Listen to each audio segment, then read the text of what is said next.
All right, here we go, friends. It is primary night in Colorado. For my money, it is the most consequential election night of any variety in this state since 2010. We know that Coloradans will all but choose the next governor tonight, first open field in that race in 8 years.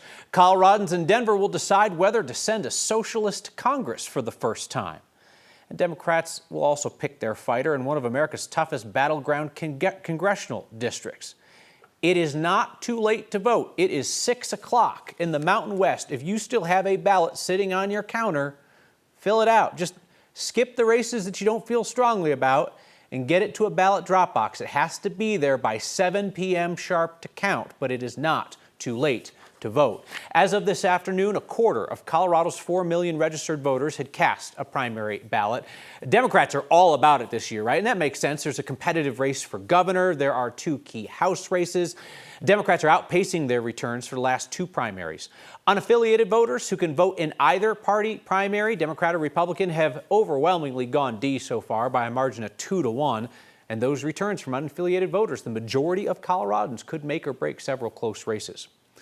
The Democratic nominee for governor is expected to easily win come November. So tonight, primary voters decide between Senator Michael Bennet and Attorney General Phil Weiser.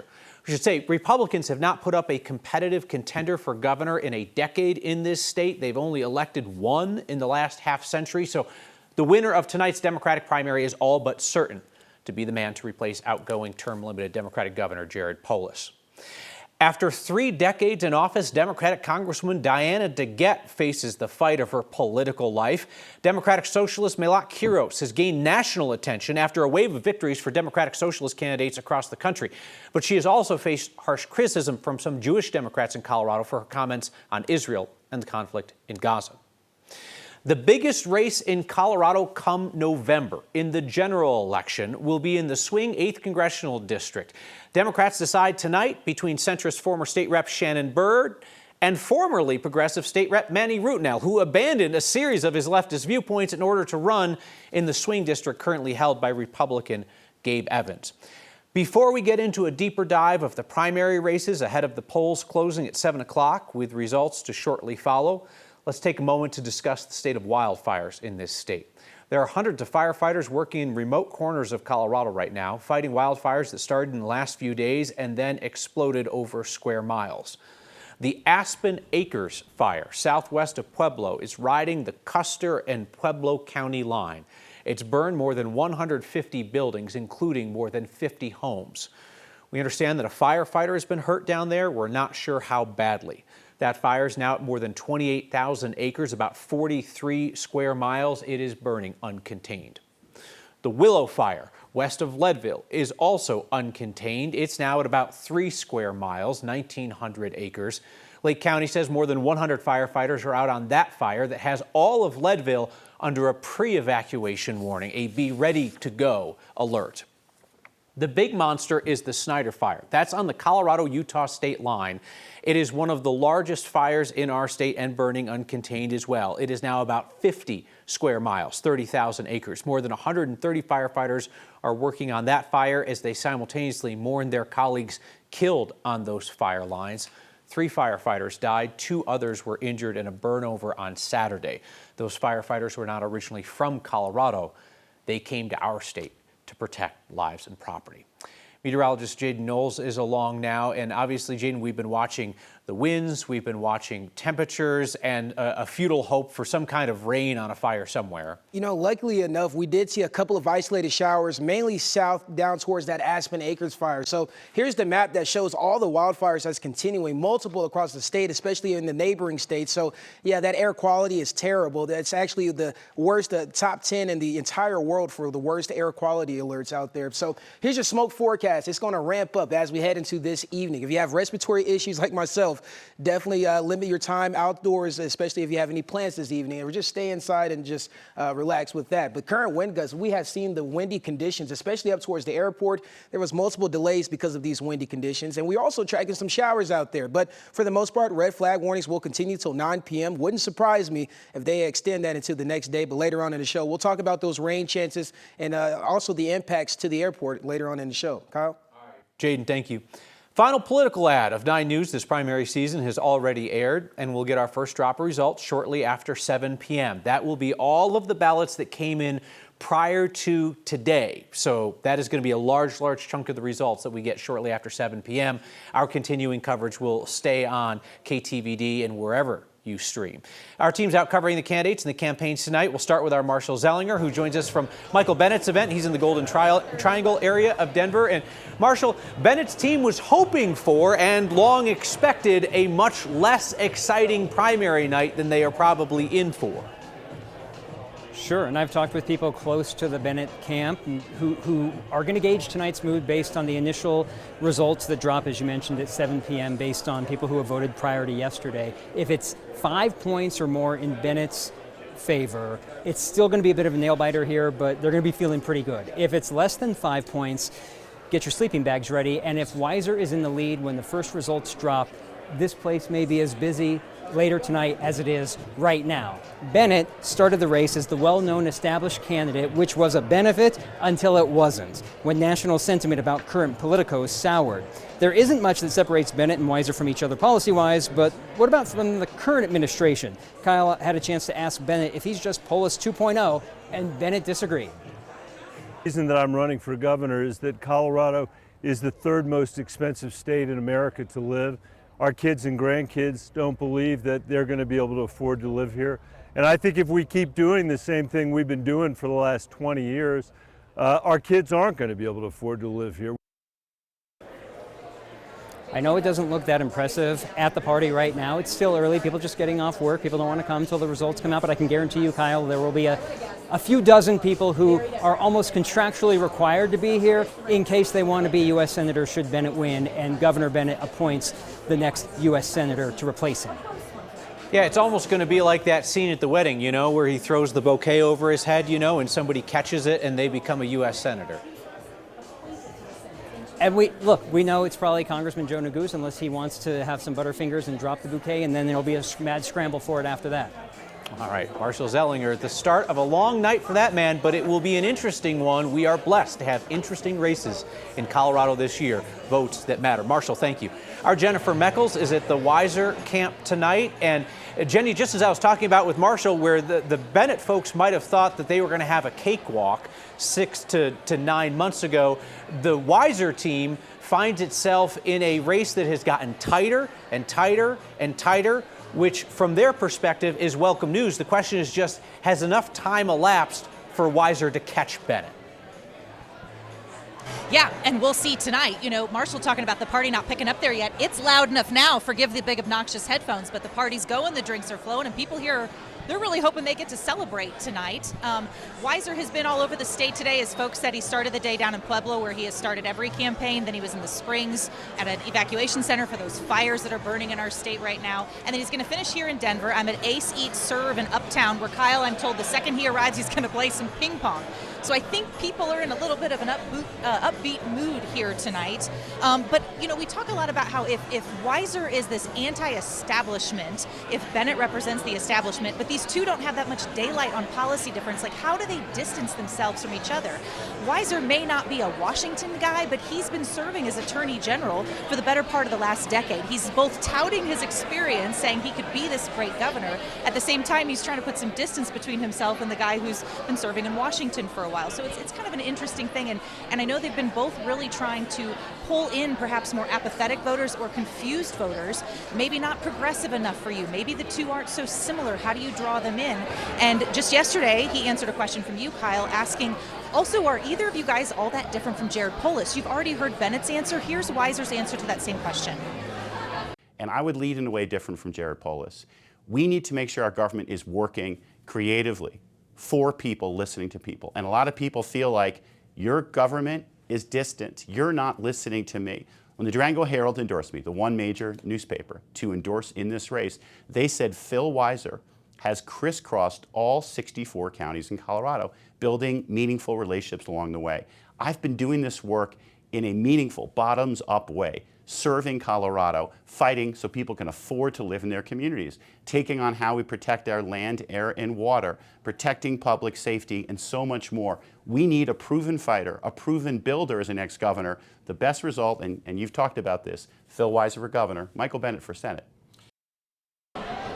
That bumper sticker messaging he's been trying to say is, hey, if you're undecided between either of us, pick me, Weiser, for governor, leave Bennett in the Senate. But I know he's also tried to walk this fine line between, well, if Bennett's not good enough for governor, is he actually good enough to stay in the Senate? But Kyle, trying to walk that messaging where maybe you could have both, or if you're trying to differentiate between the other, turning it into like essentially a bumper sticker logo.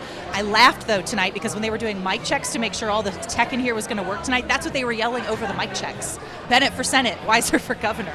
Well, sounds like the mics are working. They think they've got a banger with that one, Jenny, right? They've been deploying that one constantly, right? And Phil Weiser, every time he says that, right, he knows he's kind of needling Michael Bennet because Michael Bennet has been in the Senate for a long time. He's clearly very frustrated there, doesn't think it's an effective institution. That's why he wants to come home and be governor. So every time Weiser says Weiser for governor, Bennet for Senate, I feel like Bennett's about to respond like, up yours, buddy, right? Like, I hate this job. I want out of here. But Weiser deploys it like a compliment. Yeah, kind of like a compliment, but like, just in case you're confused, everyone, here's an option I could present to you that everybody sort of wins in his mind. Yeah. Well, a lot more interesting than we thought this race was going to be a couple months ago. Jenny Meckles is on it for us tonight. Thank you, Jenny. When we return, we will dive into the race that has captured national attention. Is Colorado about to send a socialist to Congress? Next.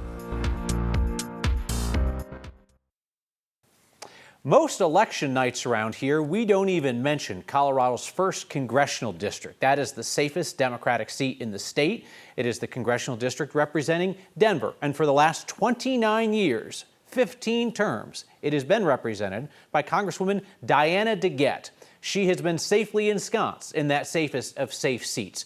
Well, guess what? This year, she has got a heck of a challenge on her hands. She faces two challengers, primarily this woman, Democratic Socialist Milak Karos. She is 29 years old. She was in diapers when DeGette was first elected to represent the seat. Karos grew up in Aurora, and she went on to graduate law school, got fired from a law firm a year into her gig for writing an essay critical of Israel, came home to enroll in a PhD program, work as a barista, and run for Congress as a Democratic Socialist. She would be the first ever elected to Colorado, from Colorado to Congress. There's a third candidate in the race. It's CU Regent and cannabis entrepreneur Wanda James.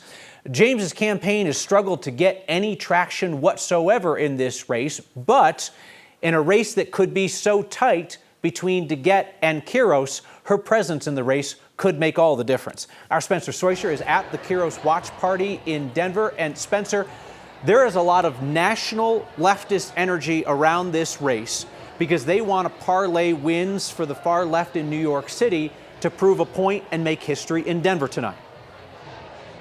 And there's a lot of that energy in this room here too, Kyle. You can tell that people in Karos camp feel pretty confident in the direction that this is going. They like the direction that this is going. This particular party just opened, 15 minutes ago?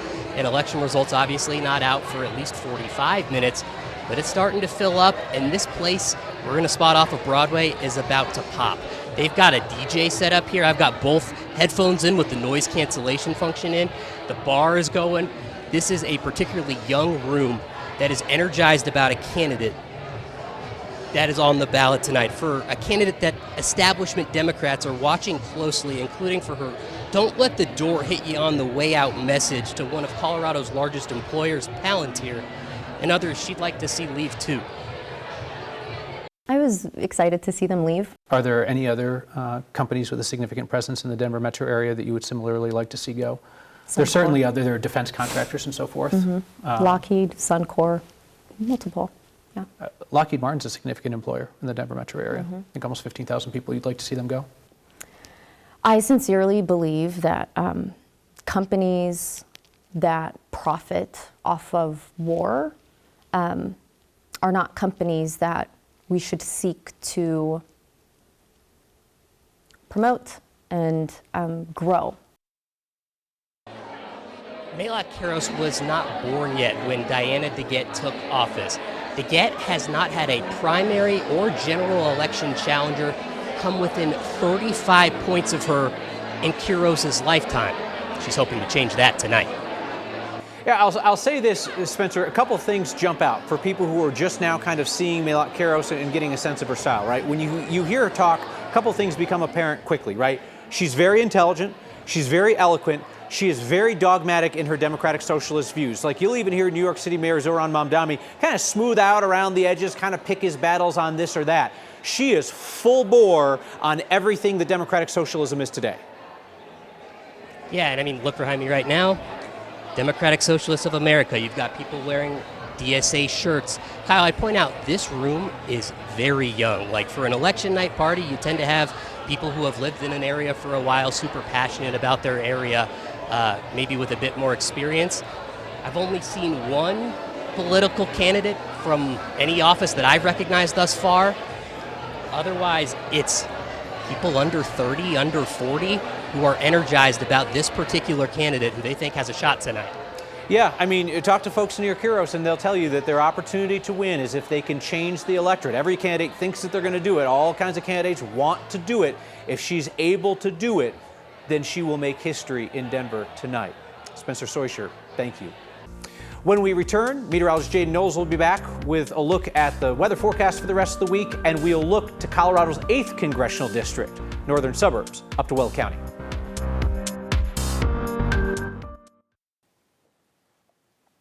Meteorologist Jaden Knowles is back around, and for folks who wanted to get out of town, not interested in hanging out for politics tonight, what was the airport situation? You know, they had a ground stop around 5:15 this afternoon. I was texting Chris Bianchi, senior meteorologist Chris Bianchi, and his flight had to get diverted up to Cheyenne just because we've been tracking these gusty conditions and also the isolated showers. One of the main reasons we've been tracking gusty conditions is because stronger storms over towards the eastern plains, and we're sending some outflow boundaries that uptick some storm activity. So at a time, we had to watch for some land spouts, but luckily we did not see that. Now we're just seeing heavy downpours of rain, luckily staying below severe limits, severe weather limits, and then especially up towards the north. Greeley got in on the action with some heavy downpours of rain, as well as Raymer and Fort Morgan currently. So that's some good news because, boy, oh boy, we need the moisture. We already know that we need the moisture, and luckily we did see a couple of isolated showers just southwest of Pueblo. Remember, that's where that Aspen Acres fire is. So hopefully this isolated shower activity can kind of help firefighters fight these ongoing fires that we have across the state. Current wind gusts right now, still pretty gusty out there. 35-mile-per-hour wind gusts just reported over towards Akron. And we even saw one up towards 51 miles per hour over towards the airport just about 20 minutes ago. So, of course, the polls closed at 7 p.m. Temperatures are going to be on the warmer side, the upper 70s. And guess what? For your 4th of July weekend, staying hot, the 90s is what's in my forecast. Hopefully you're not doing any of that, the firework activity, because we don't need it. But just enjoy the heat, 90s for the rest of the 7-day. All right, Jaden, thank you. When we get back, we turn our attention to one of America's most hotly contested congressional districts. It's here in Colorado, and Democrats have a choice to make that could make it more or less competitive. Next.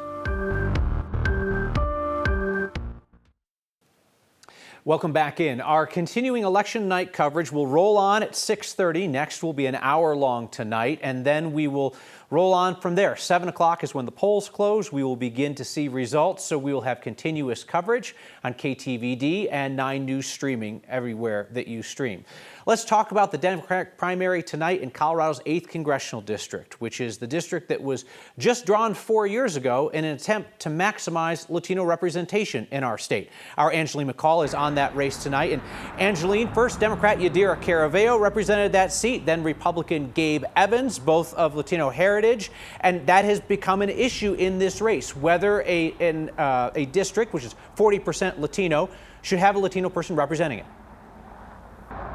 Yeah, certainly that has been a talking point for one representative and a criticism of the other former state rep, both gunning for this seat. This is a race we have been watching closely for the last few years. In the last general election in 2024, it was decided by less than 2,500 votes. Of course, Democrats look at that, that seat currently held by incumbent and Republican Gabe Evans. They believe he's vulnerable, and they believe that this is a seat to flip.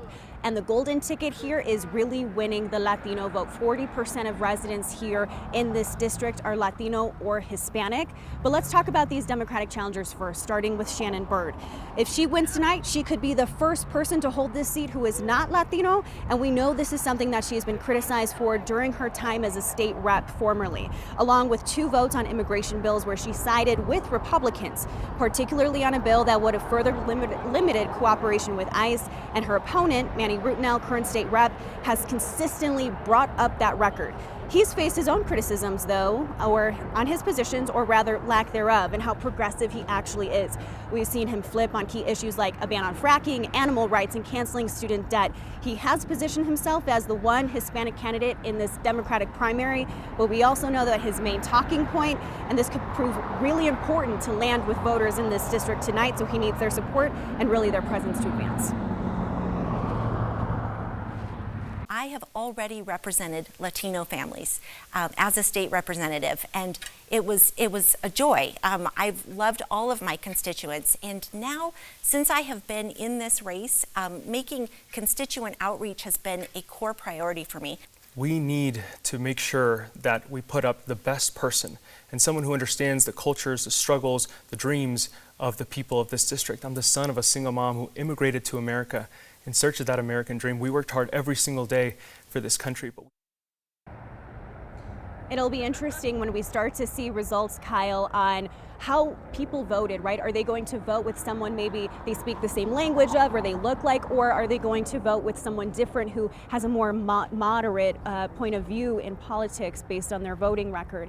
And certainly whoever moves forward will face Gabe Evans, and we know that he has really sided with Trump, which, you know, some people say could really be a disadvantage, particularly with low approval ratings on the president right now. Kyle? Well, and Angelina, as you've talked about often in your reporting over the years, right, Colorado's Latino and Hispanic communities are not a monolith, right? They include folks of all sorts of political persuasions and viewpoints and so forth.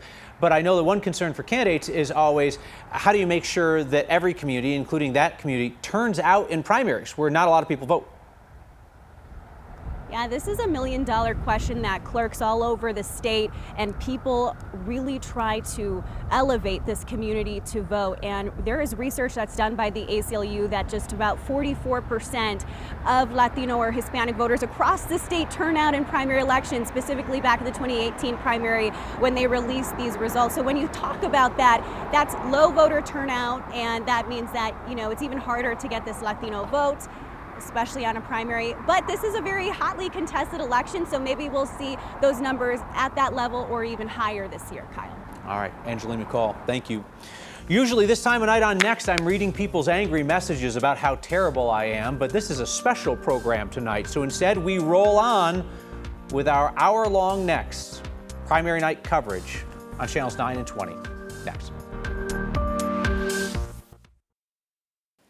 It's been 12 years since Colorado Republicans were last competitive in a race for governor. And frankly, there is no sign that this year is going to break that streak for them. It's a three-way primary tonight. State Senator Barb Kirkmeyer is the best-known name in the race. She's a traditional conservative, not necessarily a centrist, but not MAGA either. She's running on her expertise on the state budget and her years of legislating from the minority at the state capitol. Her campaign has struggled to raise money or gain traction. There's also MAGA pastor Scott Bottoms from Colorado Springs, who's known as a no-compromises far-right figure at the Capitol. He also has a challenging relationship with the truth, making a number of claims that he either cannot support with evidence or has had to walk back entirely, like his claims of a secret pedophile ring buying and selling children at the state Capitol, or a 50,000-man Venezuelan army hiding in rural Colorado. The frontrunner in the Republican race for governor is Colorado Springs ministry leader Victor Marks, who describes himself as a high-risk humanitarian. This is my visit to his compound in Black Forest. He claims that he goes all over the world rescuing women and children from abuse and captivity. He has struggled to provide any evidence of those claims, and in fact, his two primary rivals say he is nothing but a grifter and a con man. So with that scene set, we turn to our Mark Salinger, who is at the watch party for the front runner, Victor Marx. And this is a long shot of long shots, Mark, as Colorado Republicans have only elected one governor, Bill Owens, in the last 55 years. Yeah, Kyle, and Victor Marx tonight is trying to become the second in 55 years. I want to set the scene a little bit for you here. We are in Larkspur, Colorado, at a venue here with several hundred people, a lot of energy here for the Victor Marx campaign. The event started with the Pledge of Allegiance, and then there was a prayer. The prayer said, the minister said that Victor Marx had been called by God to run for governor, and that really encapsulates much of what the Victor Marx campaign has been. He sees this as an assignment from God to be governor. So as you said, Kyle, Marx calls himself a high-risk minister going around the world rescuing women and children. That's gotten a lot of national attention, especially the interview that you did with him. But when you start digging into the numbers, digging into the specifics, that's where the numbers keep changing. And his own opponents in this race, Barb Kirkmeyer in particular, as well as Scott Bottoms, have been questioning that. Take a look at this exchange from the debate earlier this year. Mr. Bottoms, you have described Mr. Marx as a con man. Yeah, I stand by that. I also said he was corrupt, and I also said he lies, and he lied to me personally quite a few times. And so I stand by that. I can't put somebody like that any more than I can put a Democrat into the governor's seat. Mr. Marx, your response? You're mean. You know, this is the same rhetoric as someone who's desperate, who's already lost. And the things that he says, I can just say this: accusations without evidence is nothing more than gossip or a lie. But the reason I have said that I will not support Mr. Marx is because, one, I mean, he is unqualified, but that's not really the reason. It's because he's unfit. By his own words, he has said he's unfit. He talks about homicidal and suicidal tendencies. Makes me a little worried about, you know, being in rooms with him, that quite frankly, he's a fraud. He makes up. This campaign is called Incredible Stories. We push back. You heard Kirkmeyer there saying that if Marx is the Republican nominee for governor, she will not support him. Scott Bottoms has said the same thing. Victor Marx waves that all off, saying that it's desperation from candidates who know that they're going to lose. But Kyle, tonight, if Victor Marx is the Republican nominee for governor here in Colorado, he will be at the top of a ticket that his own Republican opponents call a con man and a fraud. We'll see what happens here in Larkspur tonight. Yeah, it was going to be tough sledding before that, and we'll see what happens. Mark Salinger, thank you.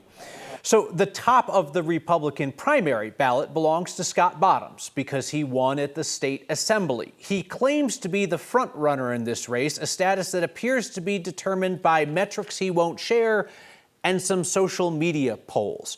Bottoms has made a series of fantastical claims, like this idea that the Venezuelan gang Tren de Aragua, which has an estimated 2,000 to 5,000 members worldwide, according to the U.S. government, has placed up to 50,000 people in rural Colorado.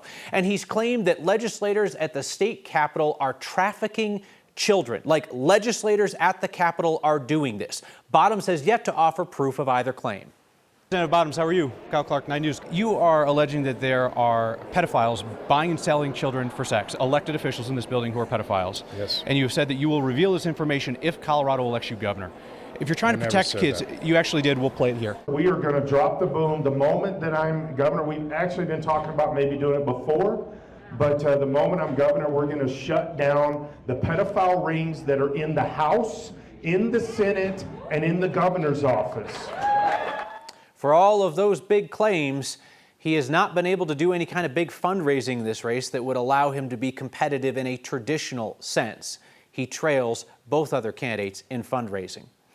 Our Steve Steger joins us tonight from Barb Kirkmeyer's camp in Brighton. And Steve, Barb Kirkmeyer is arguably the most qualified candidate for governor that Colorado Republicans have put up in 2 decades. And yet she doesn't seem to get any traction. Yeah, Kyle, it has been an interesting race, and Barb Kirkmeyer will tell you it's an interesting race. We are actually in Hudson, in her old stomping grounds here in Weld County, where she was a county commissioner for not too long. Barb Kirkmeyer said to want to make this kind of a quaint gathering for her supporters here at Ben's Brick Oven Pizza. It's the first pizza joint that I've ever seen that's connected to a dentist's office here in Hudson, but it's a very quaint gathering, great pizza, people just starting to gather here in a smaller kind of room off the side of the main pizza hall. Barb Kirkmeyer, like you said, could potentially be the more qualified or the most qualified candidate the Republicans in Colorado have run on paper probably since Bill Owens, who was the last elected Republican Colorado governor and the only one in 55 years, like you mentioned. She's leaning on all of that experience at the state capitol. It's interesting, you look around here, you see faces from the Colorado State Capitol, from the Republican Party, who are here at her party tonight, here at her gathering tonight. To celebrate with her or potentially console her if things go the other direction. But she's really leaning on that experience from governing, brought it up during the debate when Victor Marx talked about how long and complicated the budget bill was. I opened up the long bill the other day and started looking at it and thought, pretty complicated. Not for me. Is that an apology? No, I said not for me. What has happened over the course of the last 4 years that I've been on the Joint Budget Committee is the governor comes in with a budget request that is not balanced, and then I have to sit there and fight with Democrats for about 6 months to get it into line, and we have to determine where our priorities are. And they like to go off and spend money on things that we shouldn't be spending money on, basically, that are not core functions of government. So I asked Barb Kirkmeyer tonight, just as she came in, what happens if you don't win? What happens if Victor Marx, and frankly, she had some very strong words about the race that she's run, about that scene at the debate, about kind of the Colorado Republican Party looking like the national laughingstock across the country, the national news picking up on that debate, and her looking like the normal person in the room, the fact that she's embraced a lot of the memes. I asked her, what happens if you don't win tonight? She says, dark days for the Colorado Republican Party, Kyle. Yeah, some would say they've been in dark days for a while, but I guess dark can always get darker. Steve Steger, thank you. Back with a look at two consequential decisions out of the Supreme Court today and their impacts in Colorado.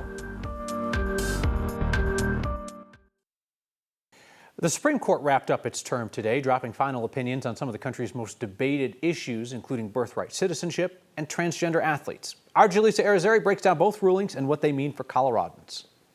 On their last day of their term, U.S. Supreme Court justices knocked down a policy President Trump tried to implement on his first, limiting birthright citizenship. Trump had issued an executive order on day one of his second term, challenging the idea that anyone born on U.S. soil is automatically a citizen. Today, in a 6-3 decision, SCOTUS struck down that order, saying it violates the 14th Amendment of the Constitution that offers equal protections to all Americans. So if it had gone the other way, it would have affected thousands, tens of thousands, even hundreds of thousands of people across the country. Chris Jackson is a constitutional law attorney in Colorado. He says, had the outcome been different, there would be a lot of questions of how it'd be enforced. Then courts might have had to look into questions about whether or not the person's parents, I think the phrase is, made this nation their permanent home. That's a kind of very detailed, fact-specific inquiry that could be very hard to accomplish in practice. And in another 6-3 decision today, the Supreme Court upheld state laws banning transgender athletes from girls and women's sports. In the opinion, Justice Brett Kavanaugh wrote, the states did not violate the Equal Protection Clause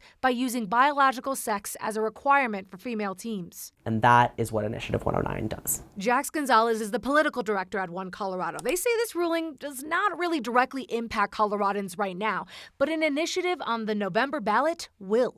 109 would require students to compete on school sports teams based on sex assigned at birth, covering school sports from K through 12 and college. This K through college ban puts the same expectations on a kindergartner as it does on a varsity athlete. And we need to make sure that Colorado continues to stick with our values, fairness and right to be able to access spaces regardless of who you are. I was Julissa Arizari reporting. So it's important to note the Colorado High School Activities Association, CHASA, has already agreed not to sanction certain schools and teams over their policies on transgender students. This is part of a settlement between the association and a group of school districts in a lawsuit. When our election coverage rolls on, we will turn to the race for Attorney General in Colorado. There was a day when Republicans were competitive statewide in that race, even as their power waned. That day has passed, so all eyes are on the Democratic AG primary tonight. As Democratic Attorney General, Phil Weiser attempts to ride his anti-Trump track record all the way to the governor's mansion. Voters will be tasked to picking his replacement, the next Attorney General. It is a crowded race on the Democratic side that's expected to be an easy pickup for the frontrunner, Secretary of State Jena Griswold. So despite the fact that she's an attorney, Griswold has no traditional legal or courtroom experience. Her campaign has falsely claimed that she argued before the Supreme Court. She did not. Her time as Secretary of State has been riddled with a series of public embarrassing errors, including posting passwords to voting machines online, then not telling the public or county clerks, sending voter registration reminders to non-citizens who cannot vote. She did that twice. Griswold's team also told Coloradans that they had voted, only for them to, or they had not voted, only for them to find out from their county clerks that their votes had counted. But the fact is, she faces 3 challengers, making it extremely likely she'll take the Democratic nomination tonight on fundraising and name ID alone. She's ducked debates and forums throughout the race and declined to take questions from 9 News. She faces 3 challengers, all who have extensive legal experience, but without her political heft. On the left, you have David Seligman. He's a workers' rights attorney. On the right, you have Boulder County District Attorney Michael Doherty, who has prosecuted a series of high-profile criminal cases in Boulder, including the case of the King Super Shooter. And the 4th candidate in the race is a former federal prosecutor who worked in Colorado's U.S. Attorney's Office, Hedel Doshi, who worked in the Justice Department under President Biden. I apologize, we apparently don't have video of her. Griswold qualified to be Attorney General? No, not at this moment. And I say that for a couple reasons. First, for the reason you just highlighted and what you highlighted in your show previously, that she's never once handled a case in the state of Colorado. The Attorney General has an incredibly important responsibility of leading a large public law office. And lacking experience in each of those things, including the challenges with integrity, I think are incredibly concerning from my perspective. I'm running for office, and I'm running for this spot because I think that I have the best substantive qualifications. Does she meet the minimum constitutional standards? Of course she does, right? But that's not sufficient. That's not a reason to elect someone, in my humble opinion. I think that in this moment, the people of Colorado are faced with the question of hiring their lawyer for perhaps the greatest difficult legal landscape we've ever seen in modern history. You should pick the best, most qualified, most well-rounded leader and lawyer, and I think I'm that lawyer. Look, I don't think, I wouldn't be running if I thought that Secretary Griswold had the right qualifications in the moment to take on this fight. But what I'll also tell you is, with respect, that's a question for Colorado's voters, right? It's a question that Secretary Griswold should be answering. But she's not coming in, so I'm asking you. Yeah, I mean, she's not coming in, which frankly, let me just say, is absurd, right? She's got, like, $1 million ad buy right now, like talking to people across Colorado about how she wants to stand up to Donald Trump. And with respect, how are you going to stand up to Donald Trump if you're too scared to stand up to Kyle Clark? The winner of tonight's Democratic primary in the race for AG is likely to face El Paso County's Republican District Attorney Michael Allen in November. He is the heavy favorite in a 2-way GOP primary for Attorney General. Our continuing coverage rolls on. We're with you clear through the 7 o'clock hour, 8 o'clock hour, 9 o'clock hour, 10 o'clock. We're staying until these races are decided. Next. It's an exciting day today for Tina Peters, President Donald Trump, and the man who brought them together, Governor Jared Polis. Tina Peters got to stop by the Oval Office today. The former Mesa County clerk and convicted felon got to hang out with her friend President Trump. The president posted about it in a Truth Social post. He falsely claimed that she came to the White House to thank him for getting out of prison. Of course, his pardon didn't get her out of prison. Perhaps you could attribute some of it to the pressure that he put on the Colorado's governor to turn her loose. But honestly, from our reporting, it sounds like Governor Polis turned her loose because he thought it was the right thing to do, that she was over-sentenced based on her free speech, in addition to the fact that she helped somebody bust into Colorado's election systems in order to share info with election deniers. But this is a moment that we long knew was coming from the time that Tina Peters got out of prison, that she would be reunited with President Trump. I was wrong. I thought that she'd get a medal when she went to the White House, but instead it looked like she got a lunch instead.